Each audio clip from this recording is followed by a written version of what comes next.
still have 2 minutes to go, so you can just continue. We don't need the silence. Mm-hmm.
But you do feel like you're separate.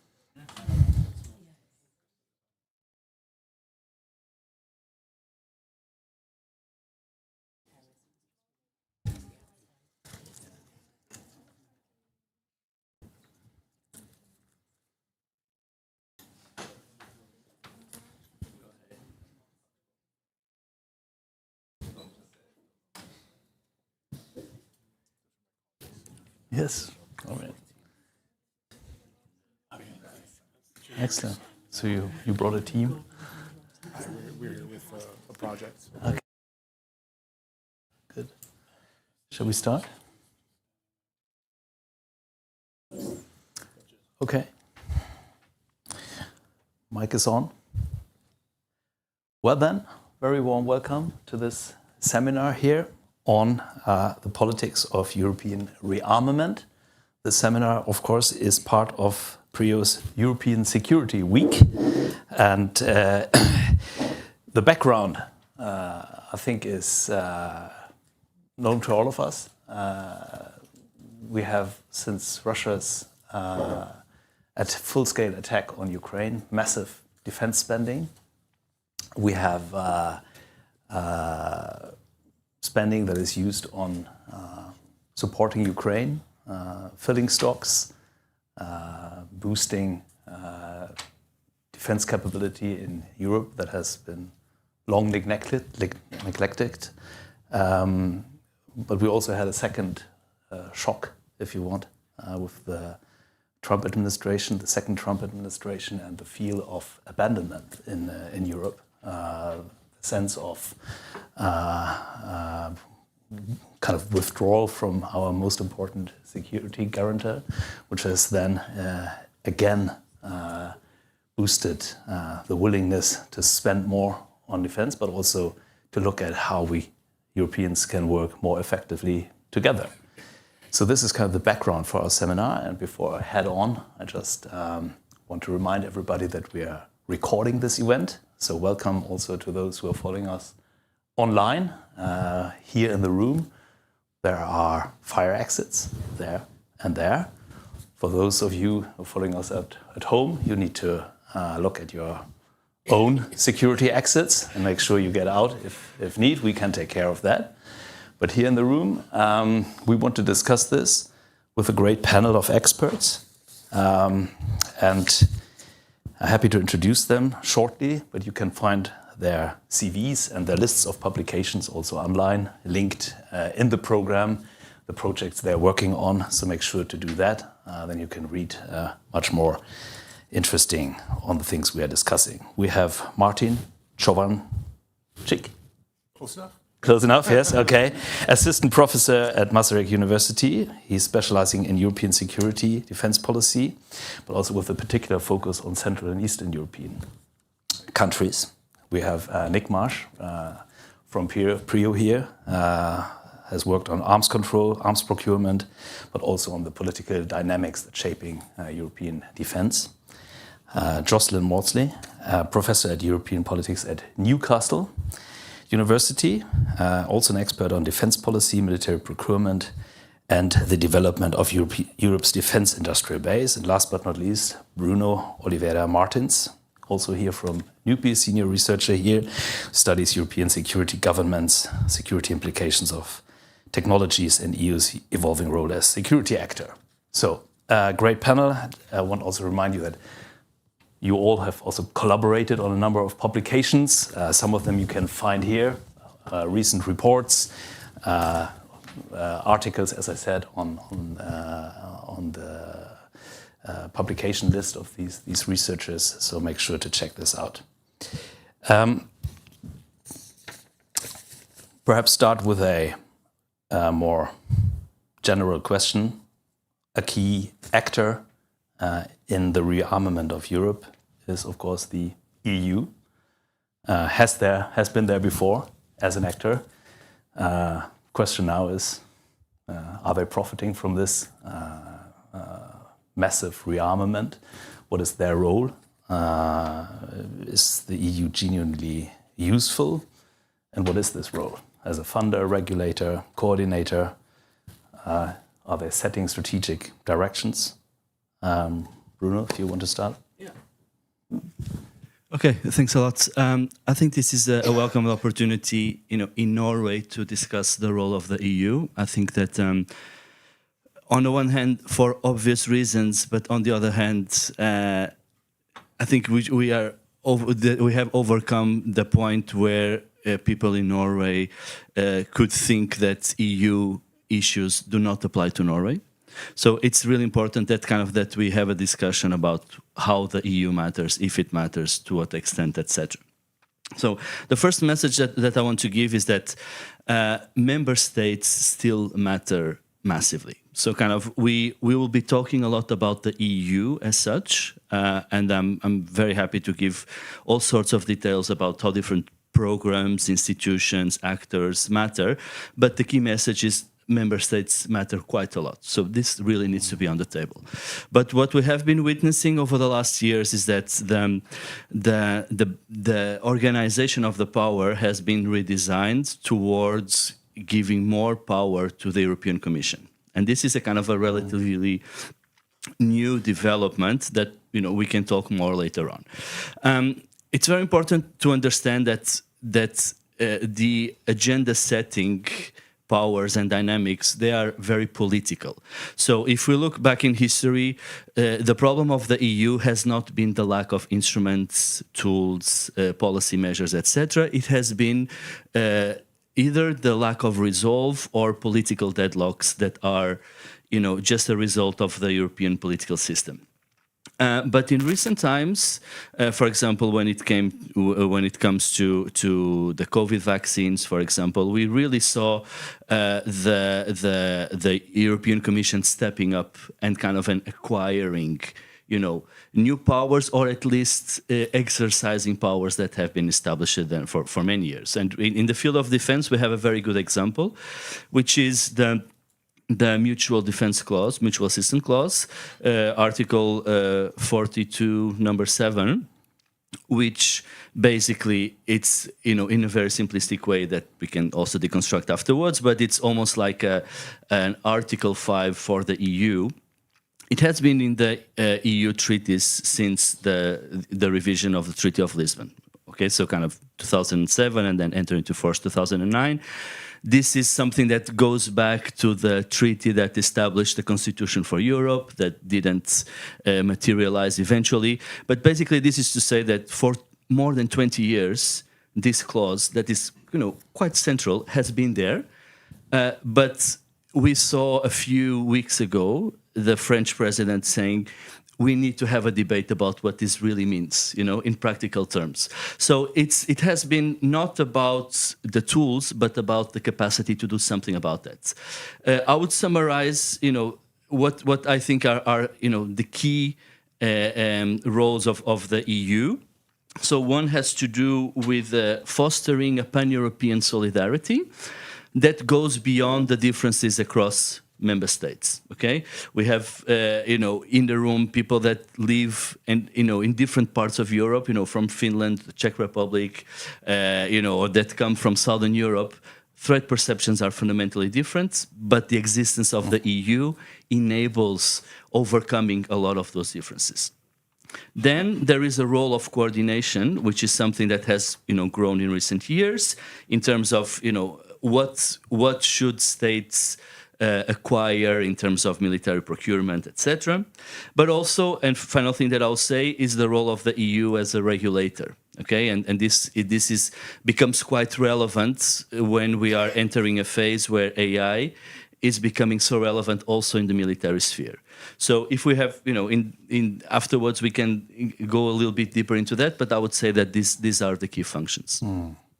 Thank you, and a great reminder that, of course, the EU is the institutions, and then it's the member states always. So question: I mean, the EU as a whole, as member states and institutions, are they changing character in this rearmament? Have they changed their role, Jocelyn?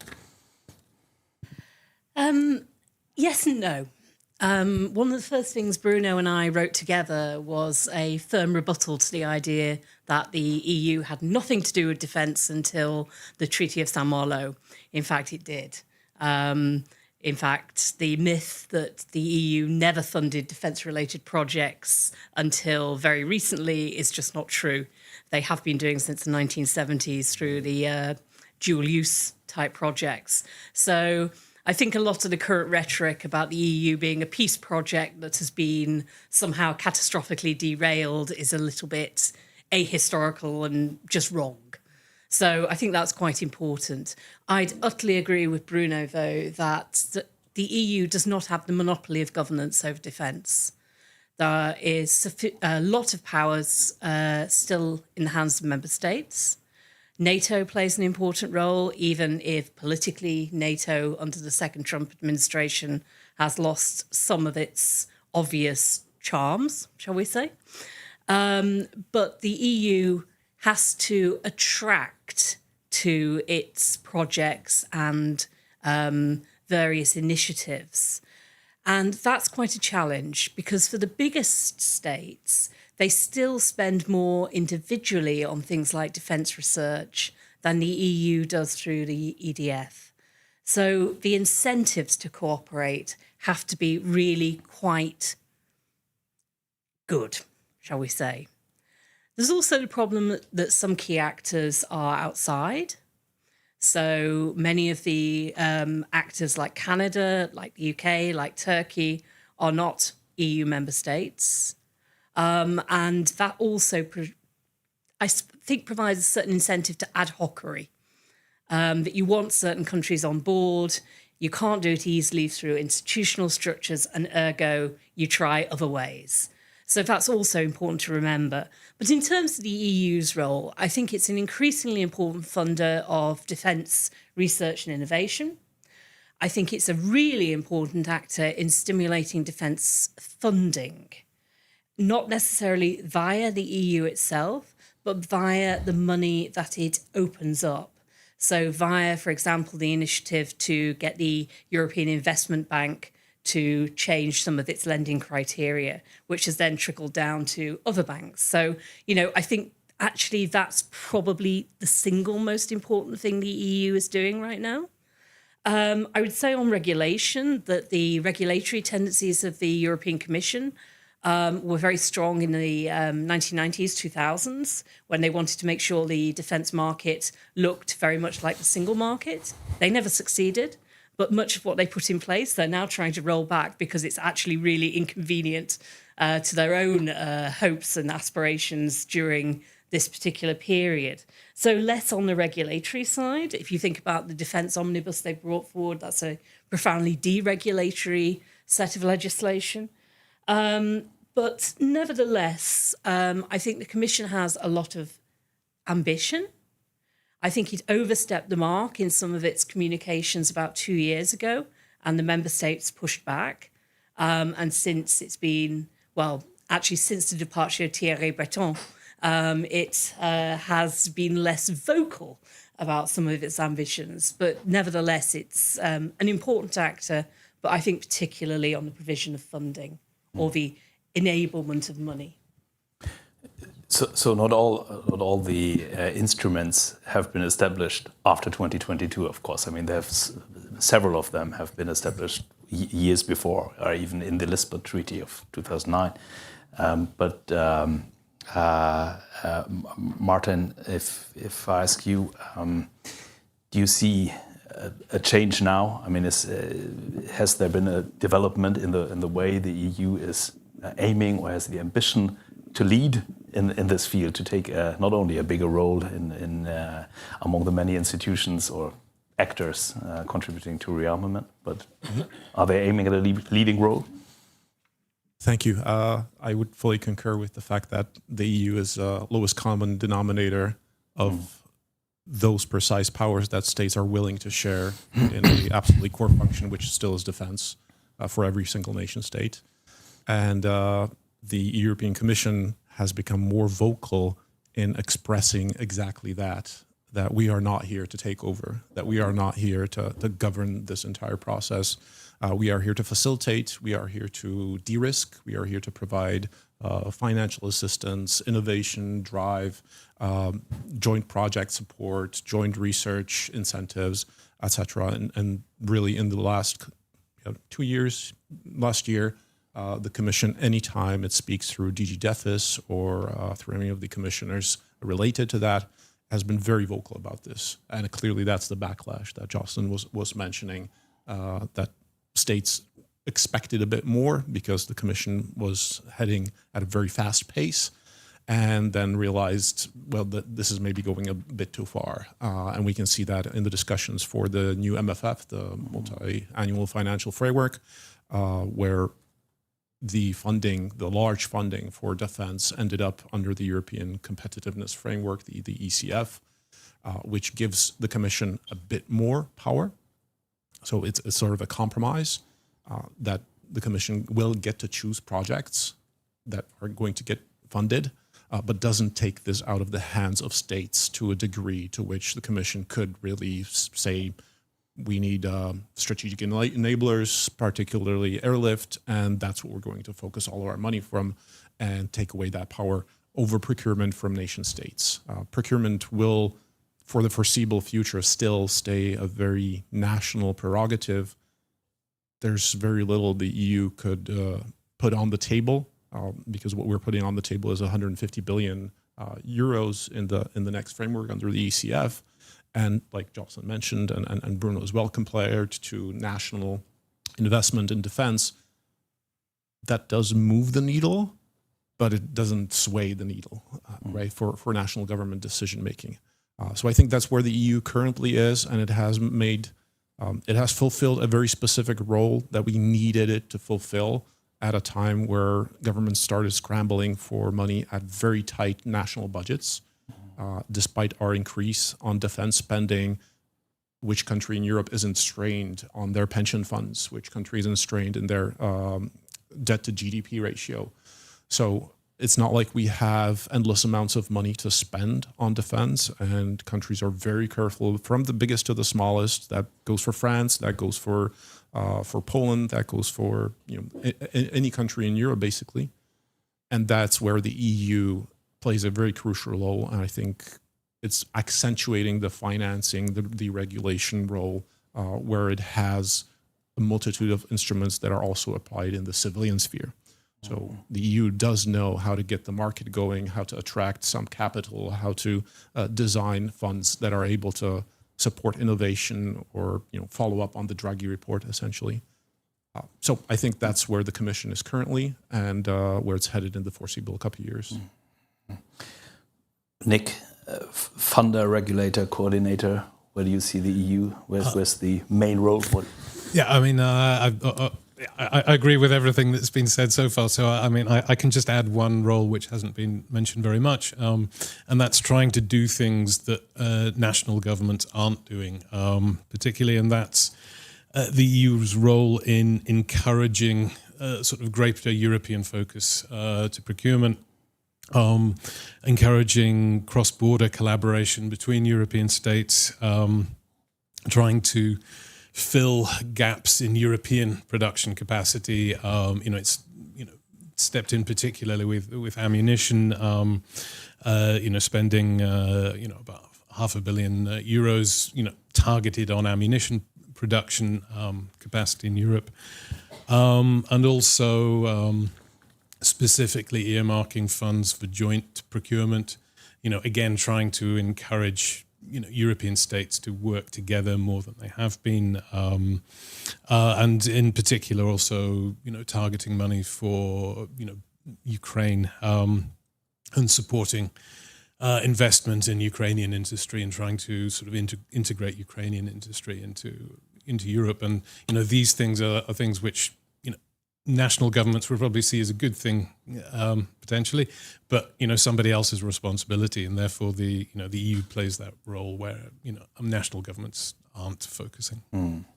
Let's focus a bit on the member states that you all mentioned still have an important role, if not still the important role when it comes to procurement. But are they, from the countries you know best that you are following, do they regard EU funding, the EU's role as an add-on, as a Finnish colleague recently in a report said? He said Finland very much focused on the EU, especially before they became member of NATO, looked to the programs, are using these programs, but in the end often see them as an add-on to what they use otherwise.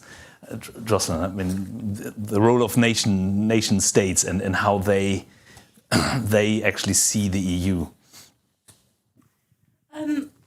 I think it's important to still recognise, somebody's already mentioned that threat perceptions are incredibly divergent. If I think I'm a dual national, one of my countries, Ireland, doesn't really think about European security very much at all. The fact that it's in charge of a lot of undersea cables that are kind of crucial for our communications and we kind of rely on other people to look after them. So, it's very country variable. I think what's also important and something that gets forgotten a lot in the current debates are that national constitutions matter. The provisions that are there for states to take on war powers as and when are very different between states. What goes in Finland, for example, certainly doesn't go in many other countries. And that's something that we forget about. And one very big player, Germany, I think it's important to think about on this account, because Germany has a very particular set of understandings about what its armed forces are there to do, how they should be controlled democratically by the parliament, and how they should be led. And that's an incredibly constitutionally sensitive area. And certainly whenever I hear Sanchez talking about a European army and things like that, I think that would be a direct challenge to the German Constitutional Court before it even got into the first meeting about it, So I think we do need to sort of think about those national specificities. Where do member states matter? They matter in procurement, particularly the biggest spenders. So if we think about the biggest collaborative procurement projects that are going on at the moment, okay, they're all failing, but we won't mention this in polite conversation. But if you think about the next generation fighter jets, next generation armoured vehicles, tanks, these are collaborative projects that are happening outside of the EU. They're happening outside of NATO. And that's something where I think we forget that the power of the member states still matters. So yes, the EU in particular and also NATO are putting up a lot of effort to try and get states to collaborate. But if they don't want to, they don't have to. And that's something that I think we need to remember. Martin, we are talking about threat perceptions. It's often said that the countries in East and Central Europe in particular were aware of the threat much earlier than others. But does this also mean they put emphasis on kind of a European way of responding, or are they more looking nationally at this, or relying more on external actors like the US? It's going to be an embarrassing answer. Please. Because Czechia, as a large defense producer for the region where it's at, is currently decreasing its defense budget. So that tells you a lot.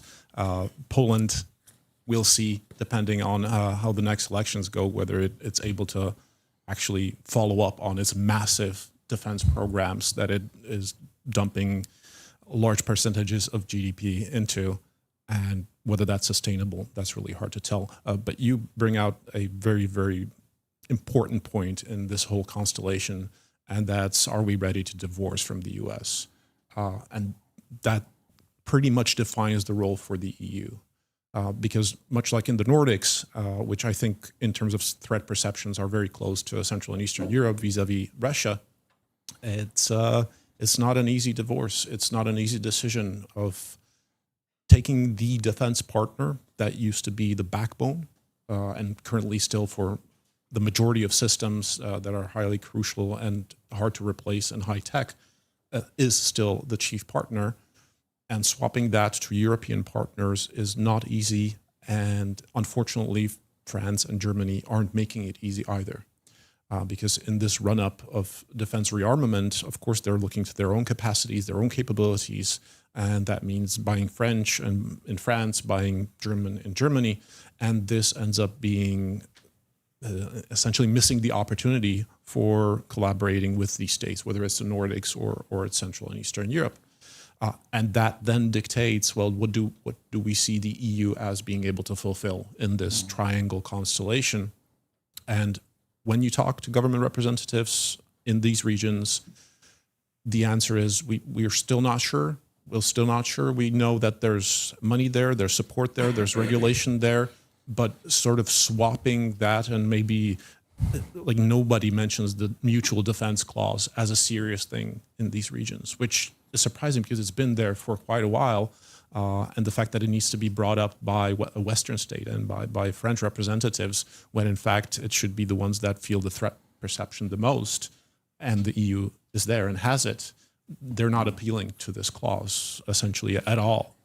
So this dictates then what we expect of the EU, and so far it isn't too much because most of these countries are not sure how strongly they want to divorce from the US. And we saw that with the discussion with the military contingent of the US being moved from Germany to Poland, and other countries in Central Eastern Europe being very adamant about them actually ending up somewhere in their countries, because you don't want to let go of the US as the chief provider of hard defense in case something happens.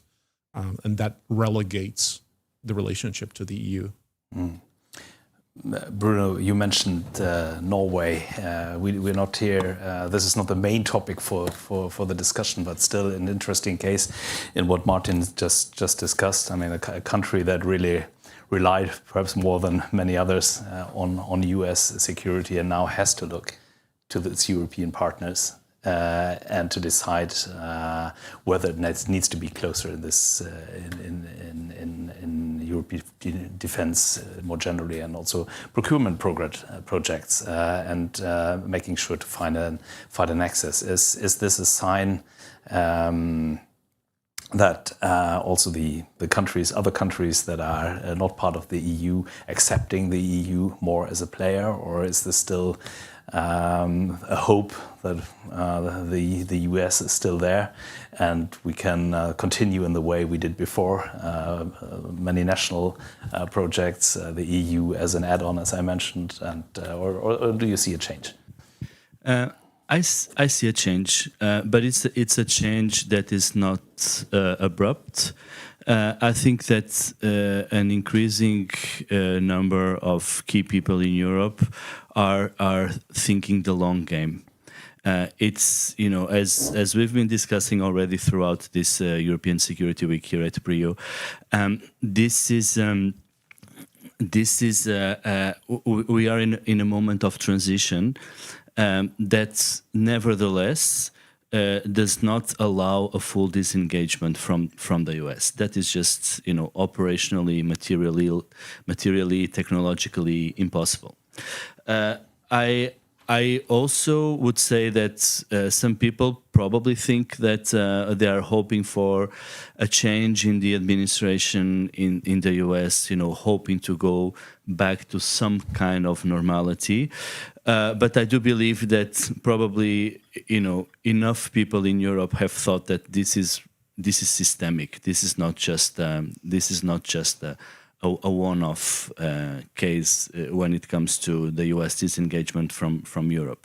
And so, if Europe wants to play, the long game, there are some, the relationship with the U.S. needs to be managed, and of course, for a long time, European countries will remain, the small brother to the U.S. And so this needs to be managed, but I think that what has been noticed, over the last 4 years is that there are some vulnerabilities in Europe that are really fundamental, and something needs to be done about this. So I think that the answer to your question depends a little bit on which time frame we're using. So going back to the issue, like in which areas do member states still matter? I think that we've been saying that for since the beginning of the talk today. So it matters in fundamental ways. I think it also matters in terms of setting the tone that shapes that common denominator that Martin was talking about. So kind of what is the common denominator in Europe today is very different from what it was 5 years ago, right? And this kind of shaping up what everyone can agree on is something that builds on the different positions of the member states. And obviously, more important, bigger countries have a voice that matters most. But I think that we've seen, for example, in the case of Hungary, for example, where, a significantly smaller state can have an influence, and can veto some procedures and can challenge the consensus. And of course, in the case of Hungary, this has mostly been kind of confrontational. But I think that some forms of dissent are actually very important in Europe to kind of to try to attend to those differences in threat perceptions, national priorities, etc. And from that perspective, every country will have their own agenda, coinciding to different degrees to a European one. Nick? Yes. Once again, I agree with what's been said already. Just a few things to add. I mean, firstly, in terms of when national governments matter, in Europe, the national government that matters most is Ukraine. It is fighting an enormous high intensity war, has been fighting since at that level of intensity since 22, obviously. Fighting from before that as well. And in terms of defense production, it has played an enormous role, its own defense production, particularly building up, a drone industry, for production, innovation, rapid technological innovation. So, this is an example of, a national government that's playing the key role, obviously supported by other European states, but that government is absolutely vital. If we're looking at the rest of Europe, two brief points. The sort of defense production, defense procurement, these are one of the last areas of sort of open industrial nationalism. As Jocelyn was saying, the EU was, spent some time trying to reduce this and failed, and has been rolling back the regulations. But even then, you've got both national governments using defense orders as old-fashioned pork barrel politics. Obviously, that happens, but also there's profound issues about security of supply. Whether a national armed forces can rely on imports, or do you need to use your own industry to supply your own armed forces?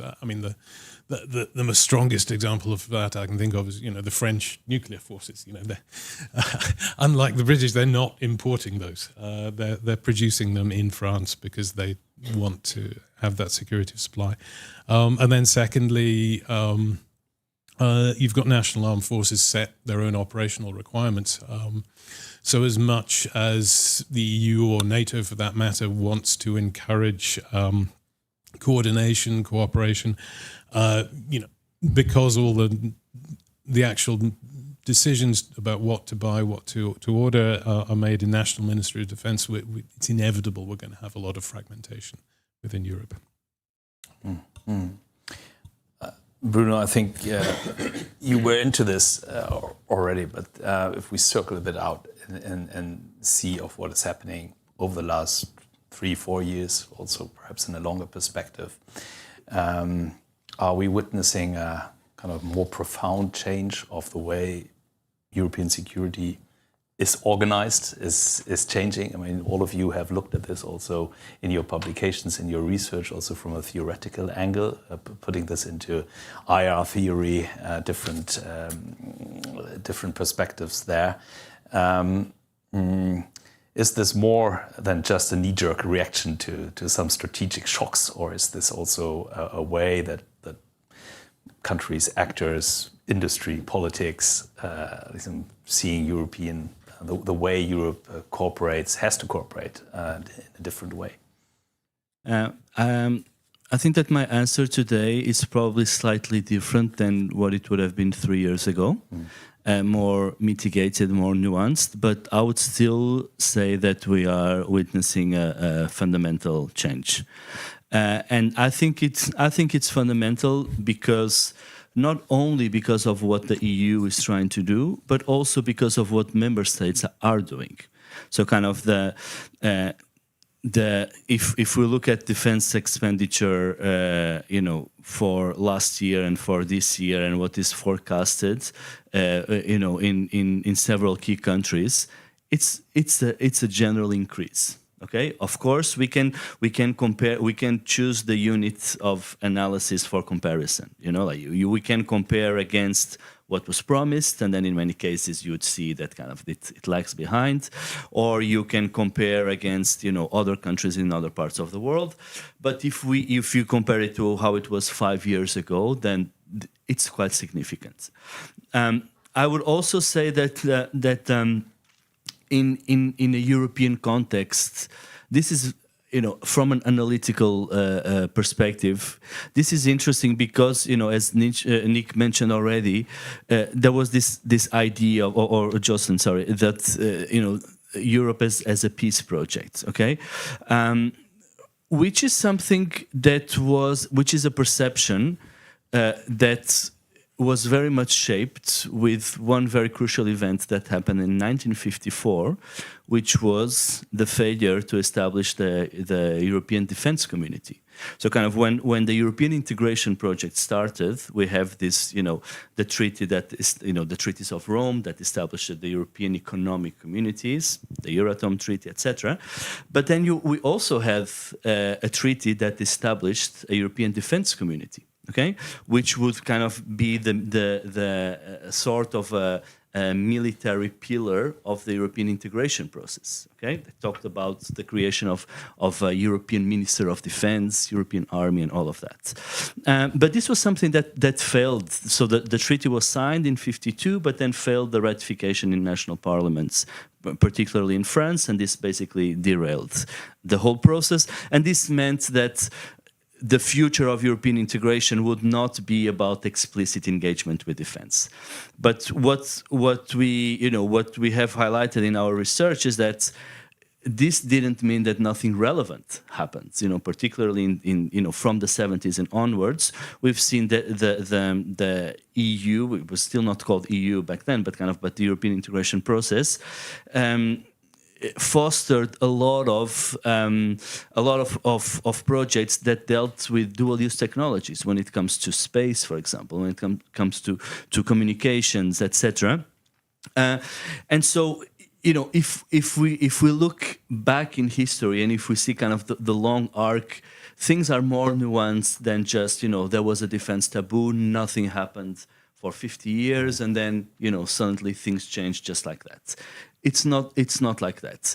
But so when Russia invaded Ukraine in 2022, there were already a number of dynamics, programs, namely the European Defence Fund, and a kind of a general approach to defense that enabled a quick reaction. So I wouldn't downplay the role of external shocks. I think that in the process of European integration, this has been fundamental, to advance.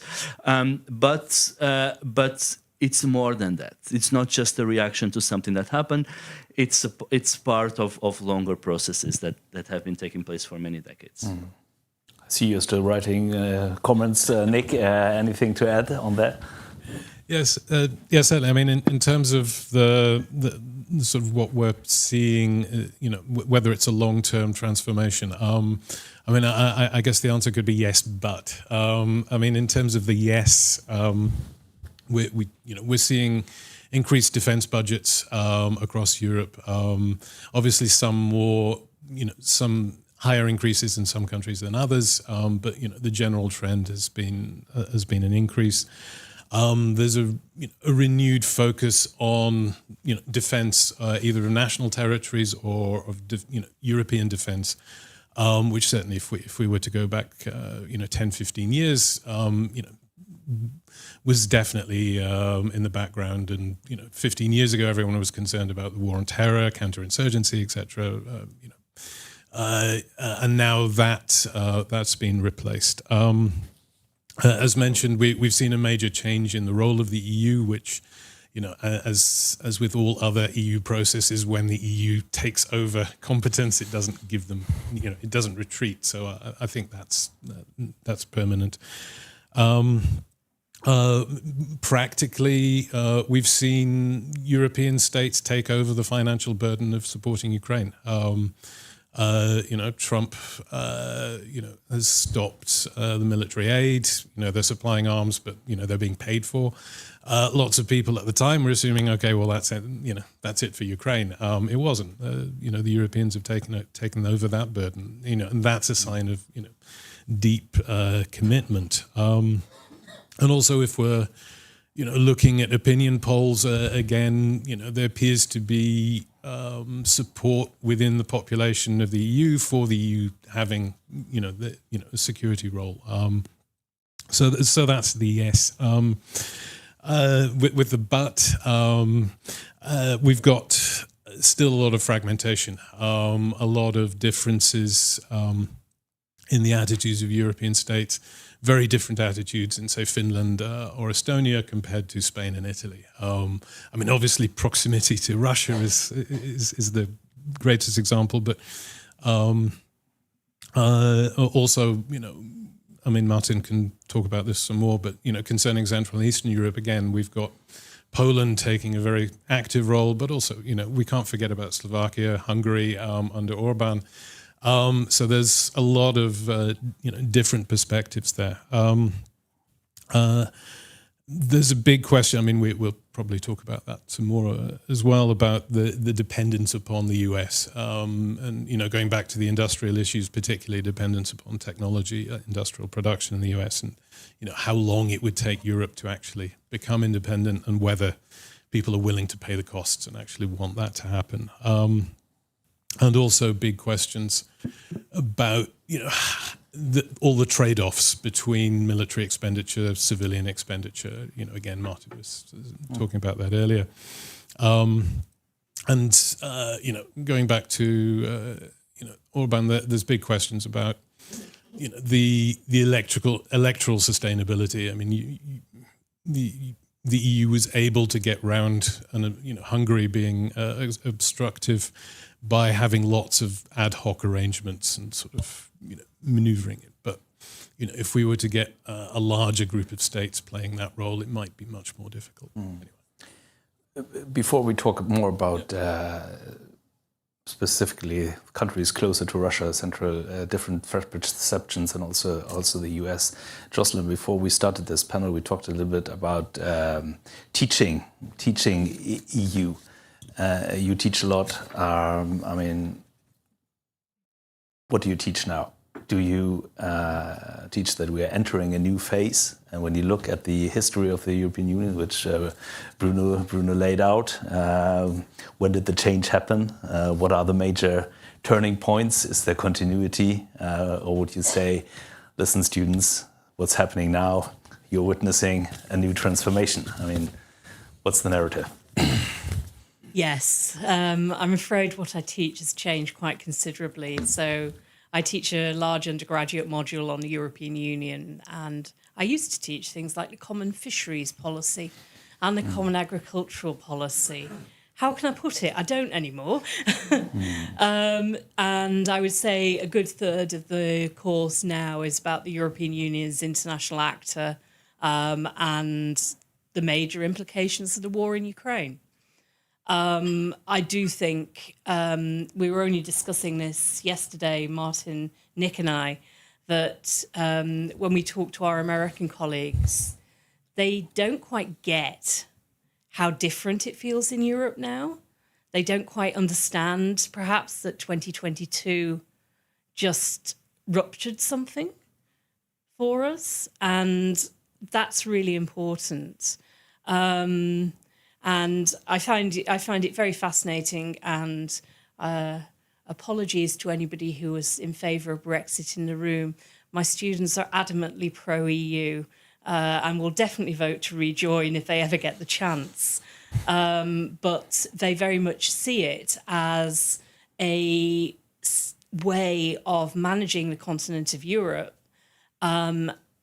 if, and as probably now we have to say when, the US leaves us in security terms. So it's seen as an incredibly important political thing, even from students who are not citizens. So, I think that is quite interesting.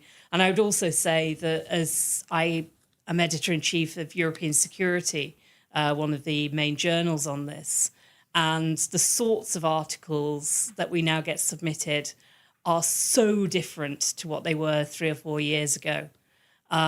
You see a renewed interest in defence. I've never seen so much on deterrence. And just the intellectual interests of people who write on this, who research this, particularly the younger generation, are really shifting. So I think that's also perhaps a sign of a bigger change than perhaps we wholly realise at the moment.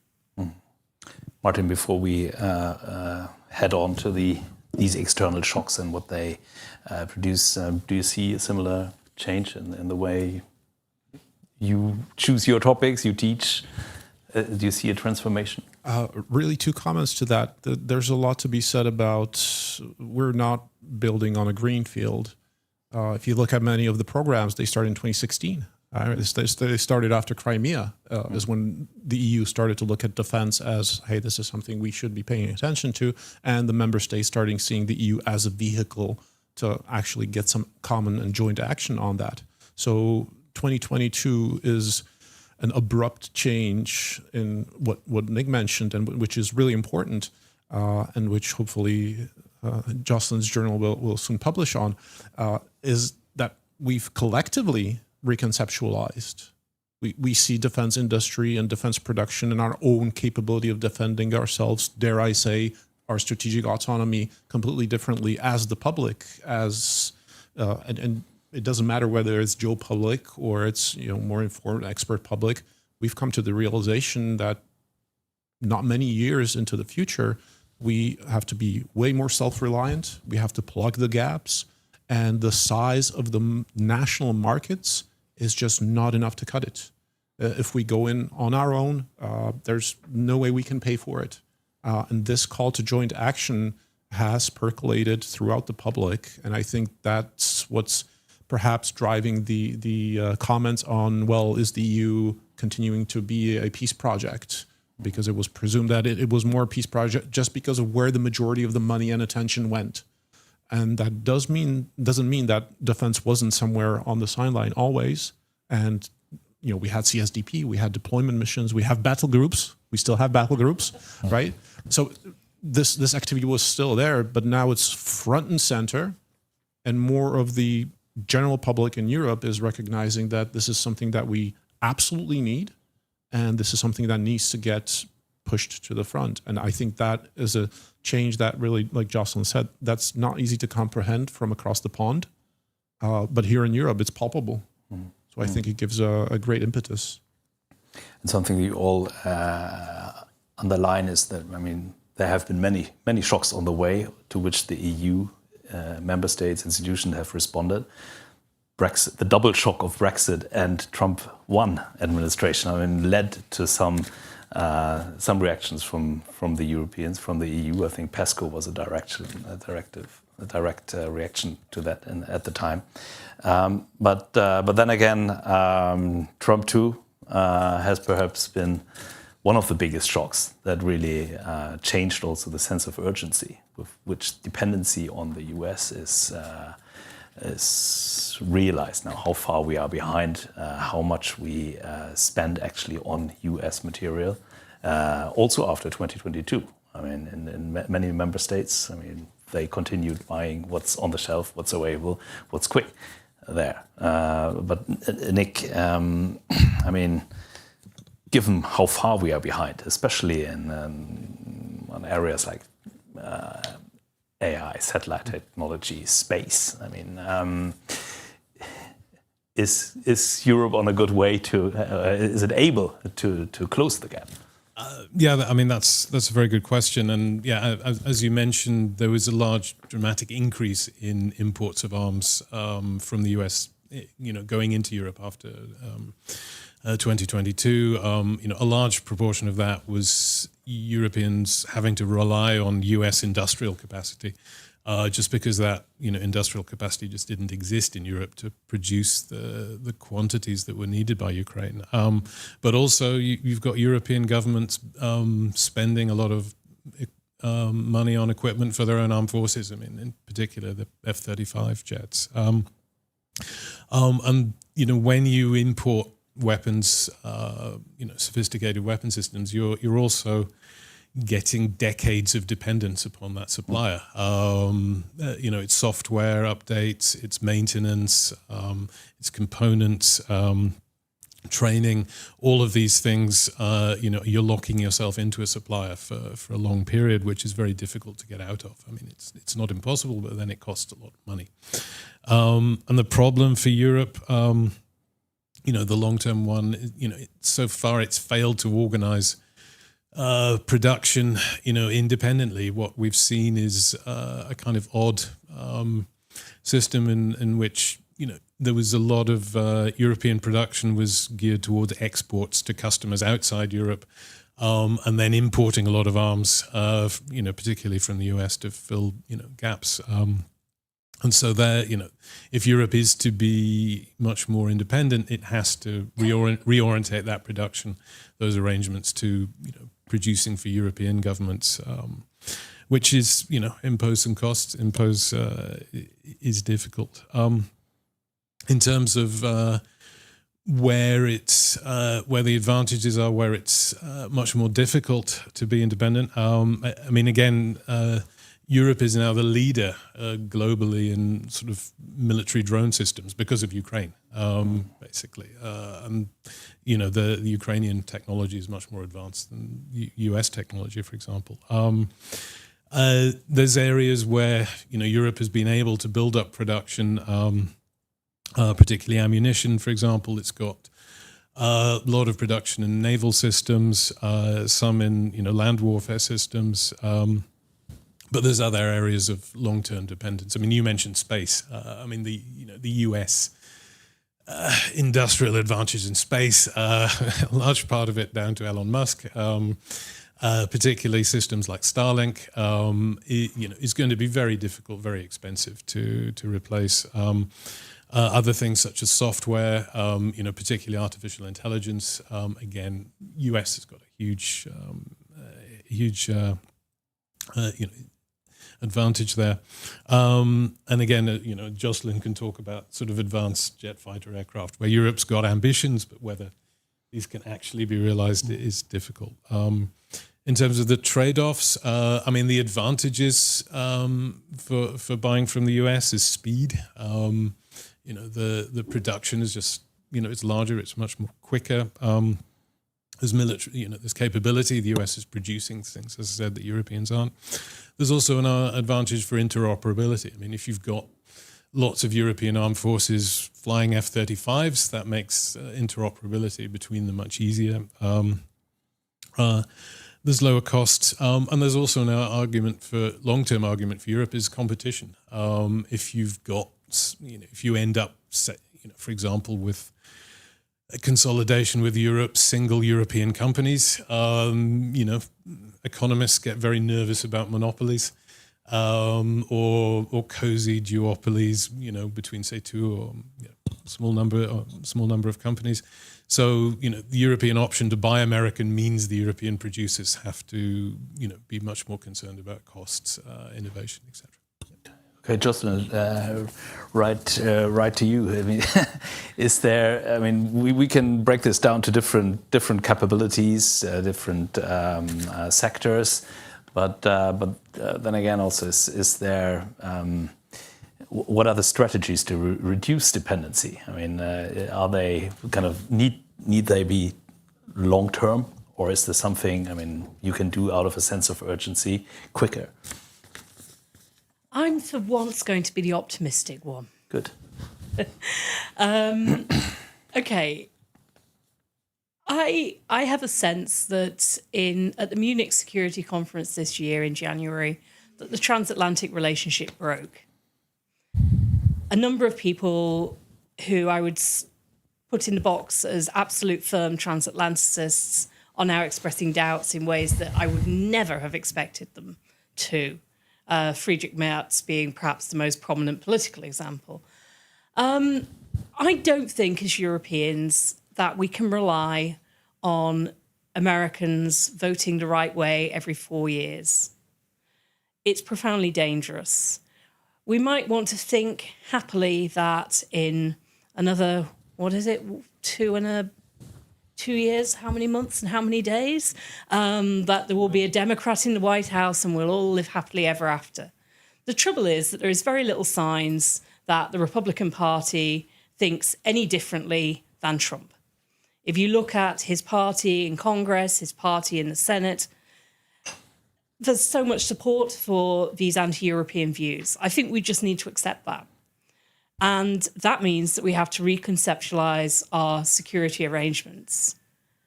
And there may be opportunities here. So I don't think the Americans can fight wars the way they've planned to. Look at Iran. They're already running out of stuff left, right, and centre. It's cost a ridiculous amount of money and it's achieved nothing militarily and caused immense economic and humane damage. It's been a complete waste of time. So, if we don't have to bother being interoperable with that, well, maybe that's a plus. Maybe we can just concentrate on getting what we need for the most likely conflicts that we will be fighting and not worrying about keeping up with the Americans and their latest, big plan. So we could end up, with that being a little bit more affordable than it currently feels like. Yes, there are gaps. Yes, there are dependencies. And some of those are profoundly troubling because they leave us wide open to essentially, well, let's just call it blackmail. If you look at what the Trump administration is doing to people who have opposed it over Palestine, for example, that is, taking them out of the banking system. That's blackmail. And we do need to think very carefully about how we disentangle ourselves from that. But there's a kind of, there's kind of sort of psychological thing that we can't do this because we're the junior partner in NATO and we need our big brother to protect us. And maybe we just have to have a psychological mindset change and think, well, this isn't desirable exactly, but it's where we are. And we have to plan from where we are, not where we want to be. And like I say, I think it could have advantages. It could kickstart some European industries. So, better to plan ahead than mourn what we've perhaps lost. Bruno, this sense of urgency, do you feel, is it, we see it, we look to some political leaders, we see some promising signs to kickstart European moves to close the gap. But does it arrive? Does industry is taking it seriously? Different member states, are there variations? I think that most of the key issues have been mentioned already. I think that there is a trade-off that relates very much with the time frame.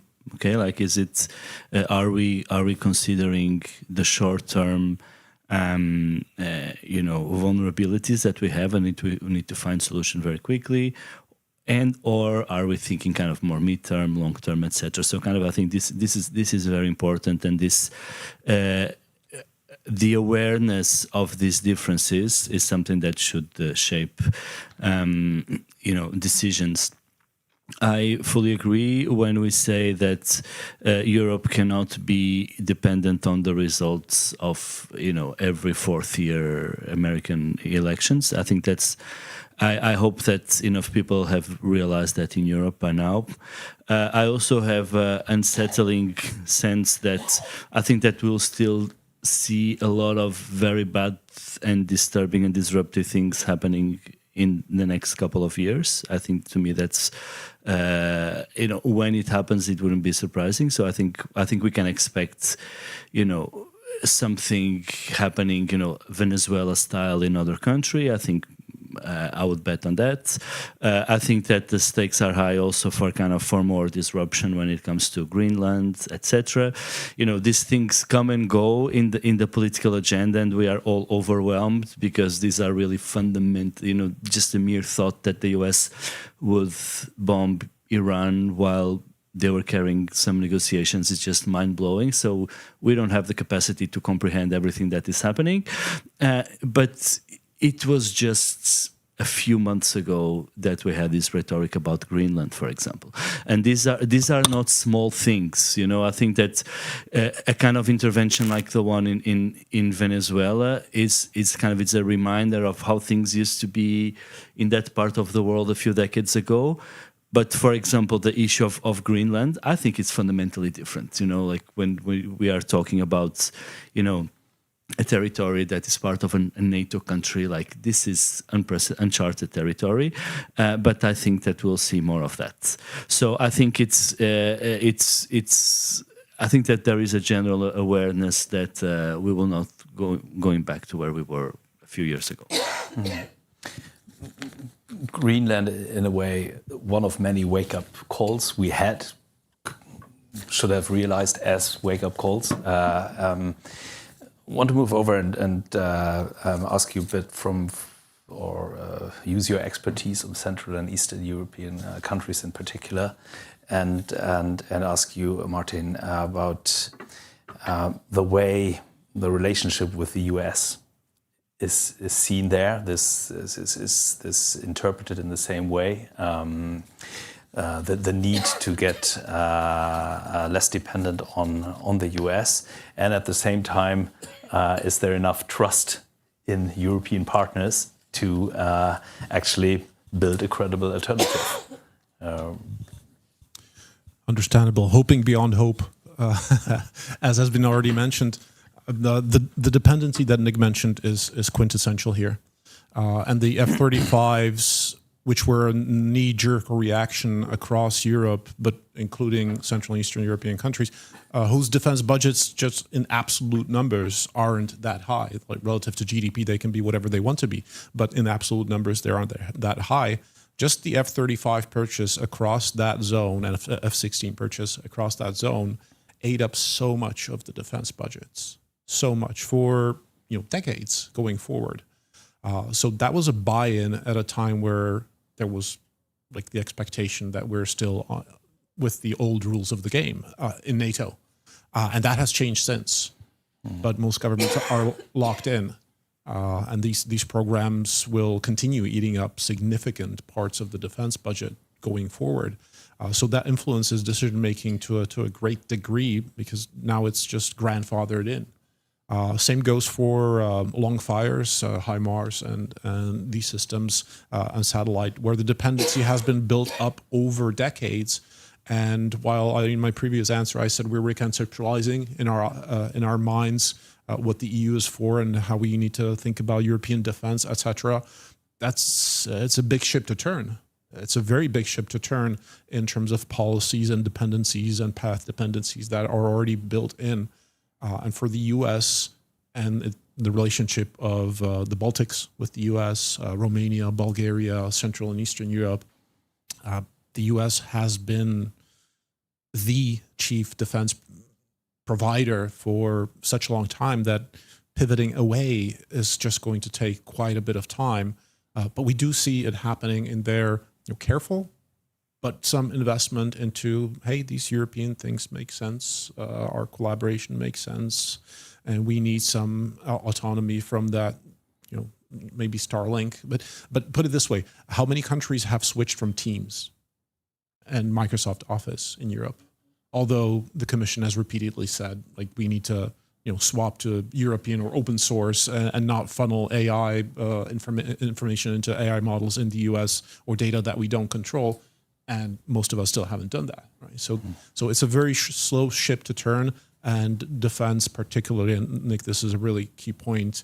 You buy a thing, it doesn't end there. That's a 20-year or however many years life cycle that builds a dependency around it. And I think in the first years after the invasion of Ukraine, we still bought into the old rules of the game, and now we're going to pay for it for quite a while. But Nick, there's perhaps also particular hesitancy in these countries that feel they are so dependent on the US for their security. I mean, it's the same for the country we're in Norway, but that Norway is not a part of the European Union is perhaps not that familiar and able to tap into EU funds and see one of the alternatives. But what's your assessment of the kind of eastern flank countries? I mean, just to add to what Martin was saying, I mean, first, I think there's a certain degree of, a perception that, the old EU, if you like, was very much, had the Franco-German axis, running things to a great extent. There's a certain degree of mistrust of both of them. Germany, I mean, it's, as Jocelyn was saying, it's changed very much now, but certainly, 22, 23, Germany was somewhat cautious regarding Ukraine, was one of the most reluctant states. And, I think there's a certain degree of suspicion that, okay, what if we're attacked? Is Berlin also going to be cautious with France and also Germany? I think there's a suspicion, with a lot of the, European by European initiatives we're talking about, there's a suspicion that actually means by French and German, and that by European means supporting French and German industry, at the potential expense of Czech or Polish industry as well, but also what we're seeing is a lot is ad hoc coalitions. We've got the Baltic area, there's an ad hoc coalition of states involved in that. We're seeing a lot of emphasis now on Baltic-Nordic cooperation.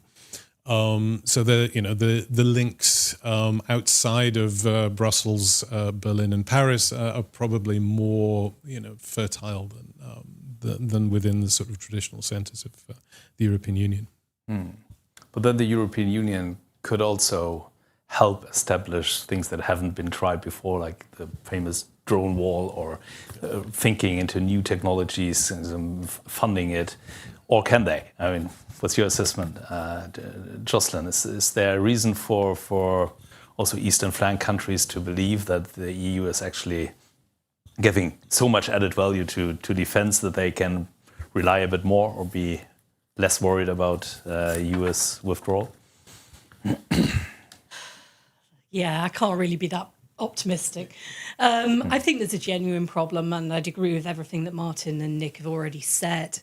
I'd just add one other thing, I think, and that is the unpredictability of party politics in much of Europe. Most European countries have a far-right problem. The far-right parties are polling very uncomfortably well. And it's hard to say, you know, we're saying, well, the United States under Trump is unreliable as a partner.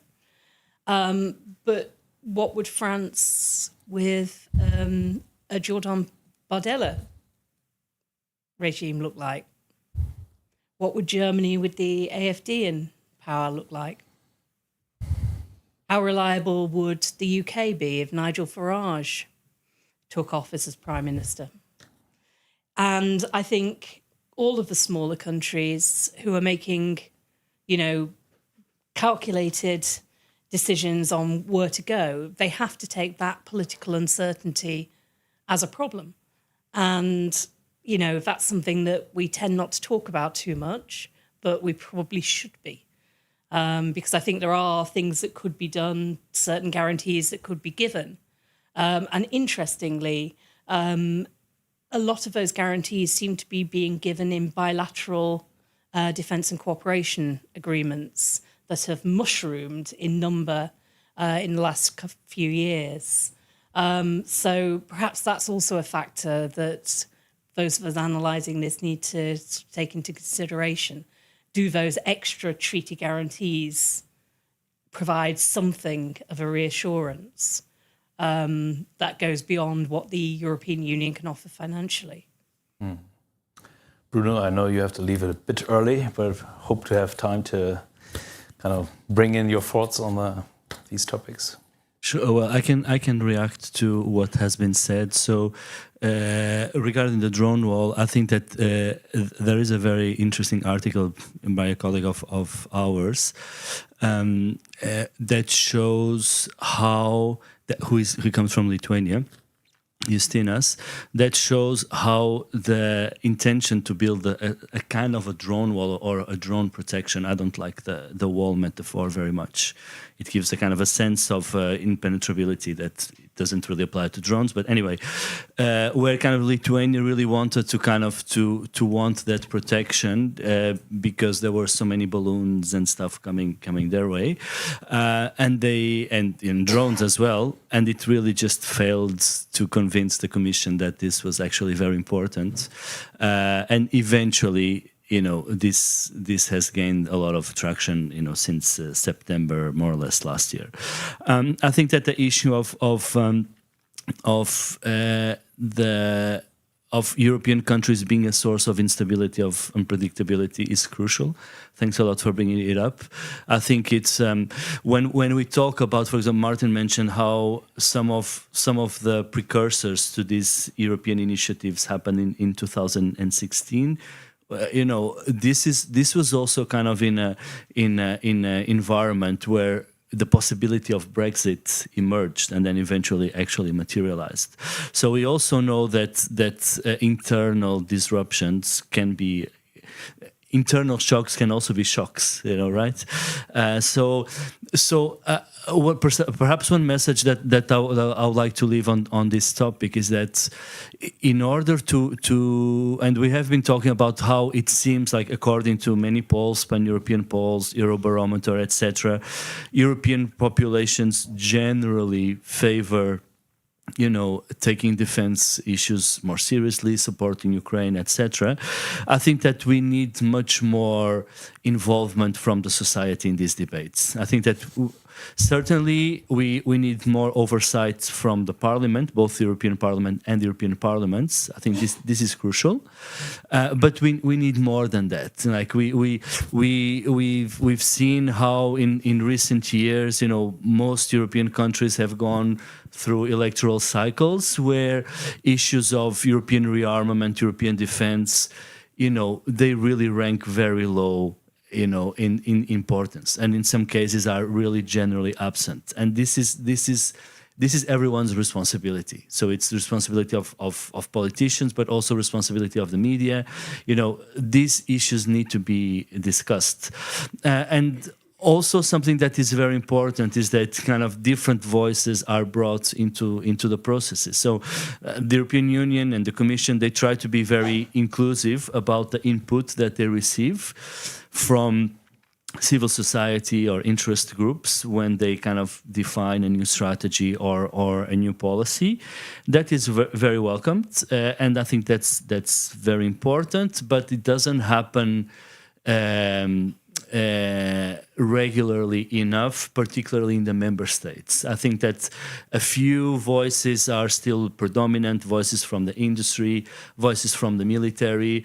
If you turn on the TV in many European countries, you would really not see messages that or people that ask more critical questions that interrogate the trade-offs, the long-term perspective. Okay, if we deal with this in the short run, what will be the implications? Is this really what we want? So I think it's really crucial that we open up these debates, because the international environment has changed. The internal environment has the possibility to change as well, and I think it's very important that people are involved in the discussions. Thank you, excellent points, and I would like to hear your reaction to that. But since we only have 15 minutes left, and I want to give you in the audience also the chance to ask questions, react to things that have been said here. So please give me a sign, prepare your questions. Excellent, I see already two, but I would like to have your reaction. Perhaps Nick first, if you're ready, to this question of trade-off of the politics in this. I mean, European countries are now spending enormous sums on defense-related questions. Not every citizen feels that this is profiting them. These budgets often shielded from budget cuts elsewhere. What does this do with social cohesion? Is it enough that when we address this more openly in the political debate? Yeah, I mean, and we also discussed this on Monday as well, so people can look at that. It was recorded. I mean, I think we have to combine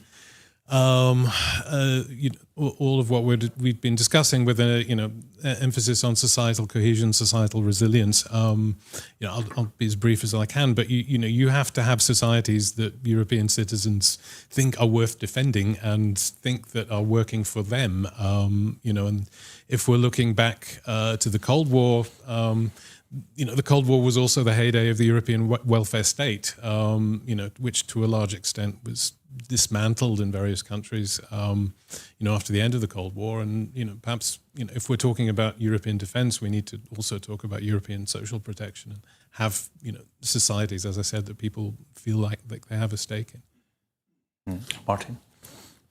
Thank you. Very briefly, the way it's unfolding is that defense is no longer spending, defense is investing. And that is the way to... And I understand why politicians would phrase it that way. It serves a definitive function. In some countries, it's a true ambition of replacing, for example, the declining automotive sector or the underperforming, other industrial sectors where, just read the Draghi report and it's a horror story all around for Europe on things that we've fell asleep at the wheel on. So, defense is being put forward as a possible solution, which doesn't mean that it's not a trade-off. Absolutely doesn't mean that. But also you can see governments being very circumspect about actually increasing budgets. And in the last SAFE discussions, the big funding, the loans that we could take out, and what we are actually declaring as defense spending, which is now highways, hospitals, dual-use things, civilian infrastructure, mobility, logistics, things that are, also serve the public, and they're being put under the umbrella of military spending more so than they used to be in the past, and it's started to be a bit more acceptable. And NATO, because it's composed of so many European countries, sort of letting some of that pass. It stops it somewhere. But this is a way to deal with the trade-offs. Now, it doesn't deal with the trade-offs that Bruno was talking about, which are long-term societal, because if we build enough factories and hopefully we will have peace, then we will have to export that somewhere. And that's something, again, like factories aren't going to lay dormant because business is business and bottom line is bottom line. And France has exported everywhere around the world in peacetime. So what will it export once the factories are really, really running and there's not demand in Europe, which it is very likely to decline over time and quite fast, actually, depending on how early Ukraine ends, we are likely to see a decline. In fact, the stock market for every major defense company in Europe over the last month has decreased 20-30% because this is already being expected. So this has the repercussions that Bruno was mentioning that we're not talking about, simply because now it's crunch time. You brought up the topic in a way, but do you want to react before we bring in the questions? Just two things very briefly. I think Bruno was very right to say that we need to care about democratic control. I think the US is showing us a beautiful example of why democratic control of the armed forces is a very good idea. And we need to be very careful that we do not sacrifice any of our hard-won democratic responsibilities over defense policy. I think that's crucial. Second thing is that I think what we could do with really avoiding, and in the long term, it has to be done, as Nick said, by having states that people want to defend. It's this corrosive American phrasing around defense spending. It's warfare versus welfare, guns versus butter. And I actually think that's an incredibly unhelpful way of setting this up as a topic. And if we can manage the debate around what we need and what we don't need to spend on defence in a different way, then I think that will be much better for societal cohesion than it will be if we go for it in this kind of really divisive way that some politicians like to phrase it.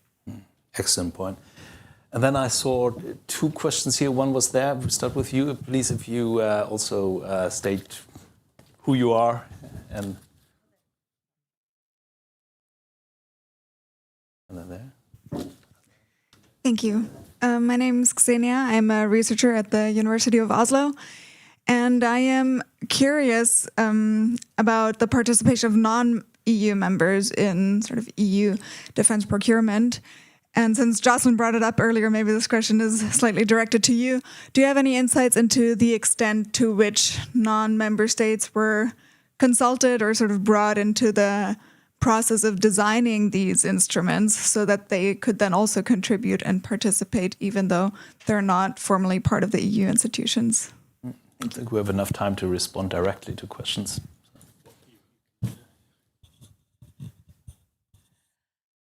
Yeah, we haven't had any input into the design, as far as I know. Ever since the Labour government got into power, re-establishing defence-related relations with the EU has been a priority for them. They've been in office 10 days when I got a phone call to ask about all the programmes and was there a chance that they could reset the button on that. So it seems incredibly important. Nick will know a lot more about Norway. But it's very dependent on what your particular wider relationship is with the European Union. So for the UK, it's a real problem because we're outside the single market and that cuts us out of programmes that Norway can participate in. But the British government is very keen on this. The negotiations to join SAFE, which Canada as a non-EU state, has now joined, were not exactly a success story. There were, I think, misperceptions on both sides, but they've restarted. And certainly it's something that really matters to the UK government, and that's probably the biggest defence spender outside the EU. So progress is happening, slow, but things are shifting. And if nothing else, the UK is back in Erasmus. So, have to take the small wins. Something to add, Nick? Yeah, I'll be very brief. I mean, Norway's doing what it does in other things and is trying to be as close as possible to the EU without actually being a member. And there's a very different relationship to the UK, in defence production, mostly because Norway isn't regarded as a serious competitor. I mean, it's got some niche industries, niche products, which are playing an important role, but there isn't the worry about a close relationship with Norway, which there is with the UK. Okay, we have one more question here. Yes, please.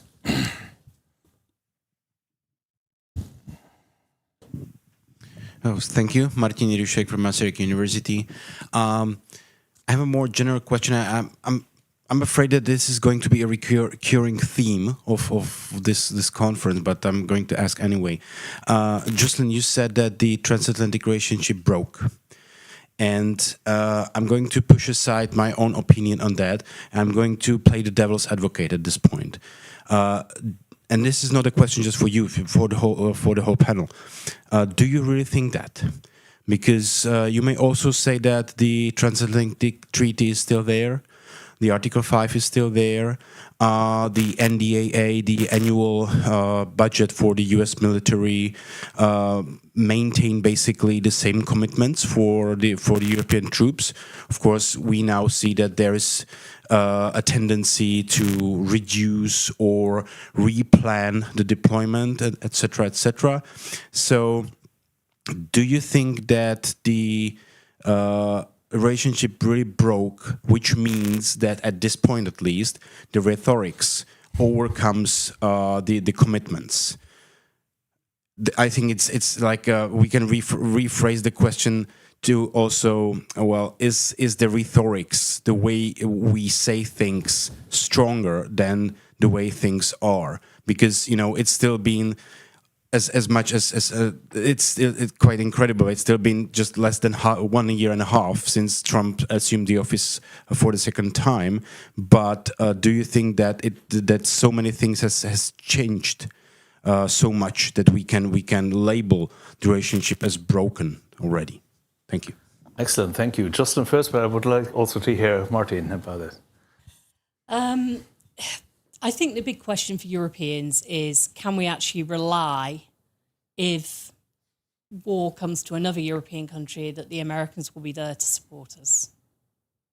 I'm not sure we can.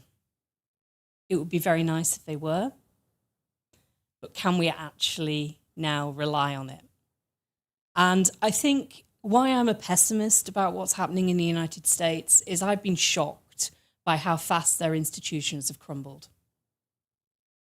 Everything we know about democratic backsliding in other states tells us that re-establishing democratic institutions is not easy. I don't really see why the United States would be any different.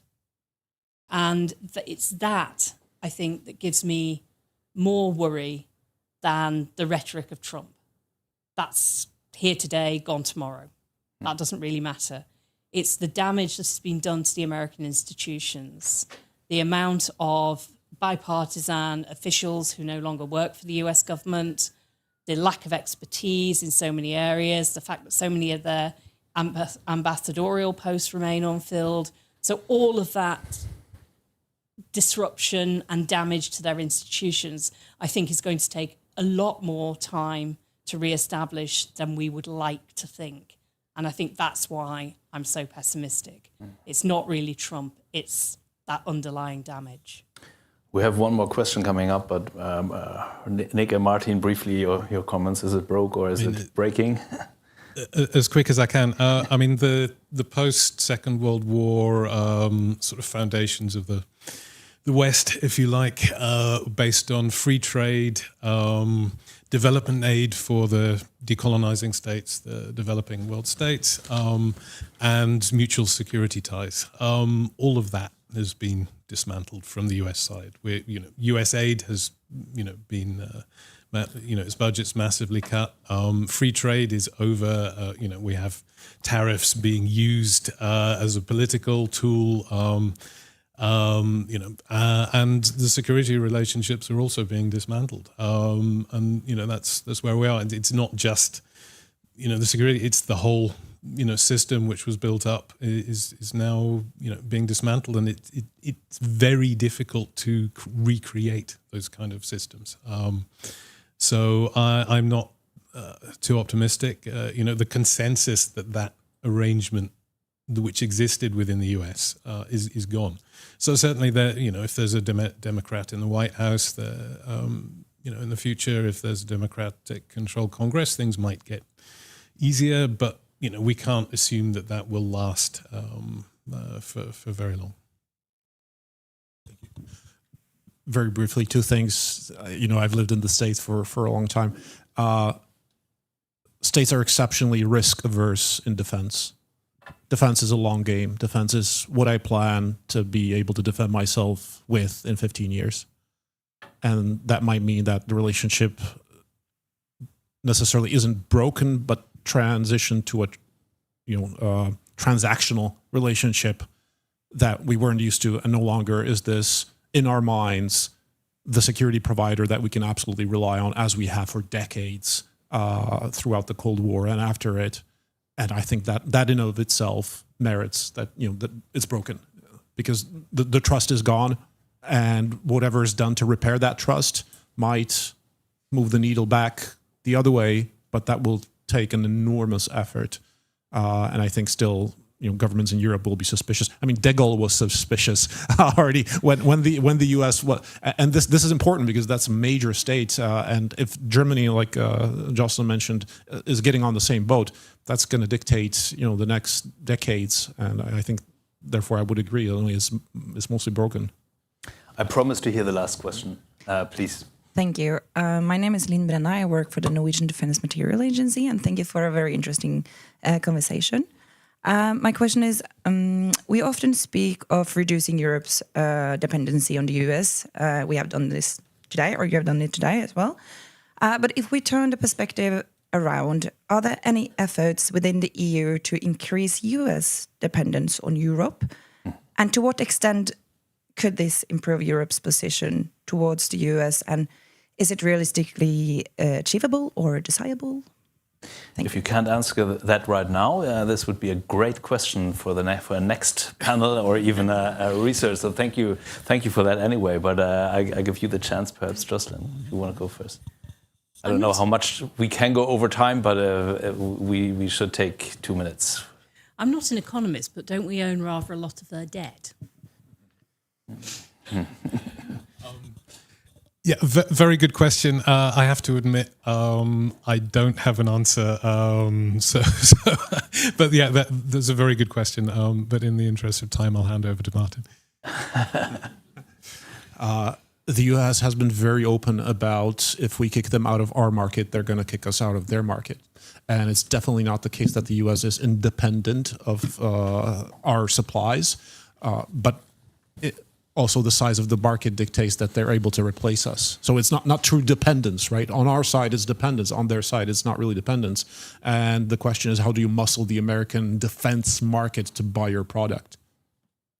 There's no tools the EU or we individually or collectively have that we could do, because we would need to be able to produce cheaper and at higher tech quality. And our market size just doesn't allow that unless we start buying, all of the same system together, all 30 of us, including partners, and then it might make sense. So muscling our way in isn't the way. Plus, our venture capital always flees to the US, which is a problem, and essentially takes another tool out of our hands to make the dependence go both ways. Thank you, Martin. And I don't want to even try to sum up such a rich discussion as we had today, and in the interest of time. But I want you all to join me in a big hand of applause for our panelists. And thank you to you as well for excellent questions and for being in the room. And that wraps it up, I think. But there's another discussion coming up right afterwards, I think. Yes. So please stay tuned if you're interested in European security.